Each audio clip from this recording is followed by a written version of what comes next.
படித்ததில் மிகவும் பிடித்த கதை. குருகுலத்தில் பாடம் நடந்து கொண்டிருந்தது.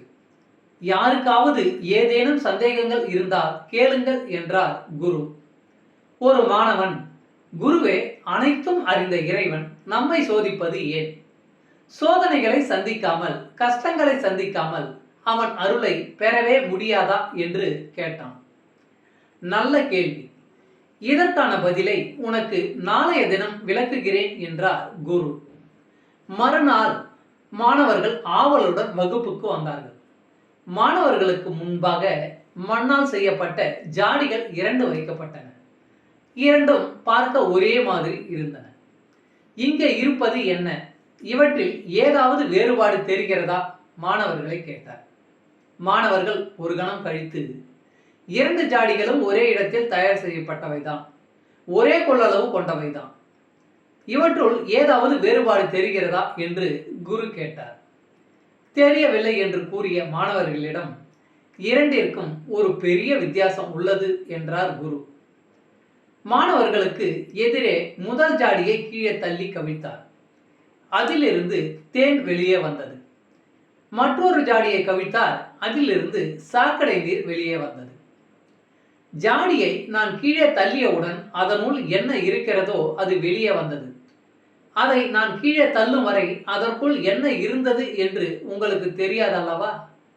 இரண்டும் ஒன்றேதான் என நினைத்துக் கொண்டீர்கள். ஆனால் உள்ளே இருந்த பொருளில் வித்தியாசம் இருந்தது. அது வெளியே தெரியாமல் இருந்தது. கீழே தள்ளியவுடன் உள்ளே இருப்பதை காட்டிவிட்டது என்று சொல்லிவிட்டு தொடர்ந்தார். இறைவன் நமக்கு தரும் சோதனைகளும் இப்படித்தான். நாம் சோதனைகளை சந்திக்கும் வரை சகஜமாக நல்லவர்களாக இருக்கிறோம். ஆனால் சோதனையை சந்திக்கும் போதுதான் நம் உள்ளே இருக்கும் உண்மையான குணம் வெளியே வருகிறது. நமது உண்மையான எண்ணங்களும் மனப்பான்மையும் சோதனையில் தான் வெளிப்படுகிறது. நமது உண்மையான குணத்தை பரீட்சிக்கவே இறைவன் சோதனைகளை தருகிறார். சோதனைகள் தான் நம்மை நமக்கே தெரியப்படுத்துகின்றன என்றார். மேற்படி 2 ஜாடிகளில் ஒரு ஜாடியை நீங்கள் எடுத்துக்கொள்ள நான் அனுமதித்தால் நீங்கள் எதை தேர்ந்தெடுப்பீர்கள் என குரு கேட்டதும் அனைவரும் ஒருமித்த குரலில் தேன் அடைக்கப்பட்ட ஜாடி என்றனர். இரண்டும் பார்க்க ஒரே மாதிரி இருக்கின்றன, ஒரே இடத்தில் செய்யப்பட்டவையே. இருப்பினும் தேன் ஜாடியை மட்டும் நீங்கள் வேண்டும் என்று ஏன் கூறினீர்கள்?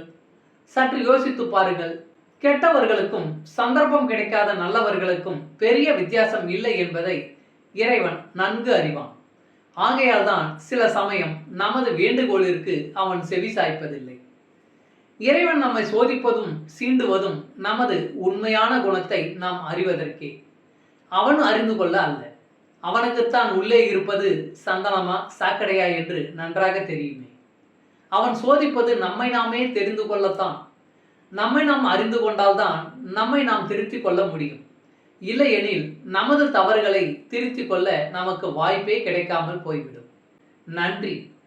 வாழ்க வளமுடன்.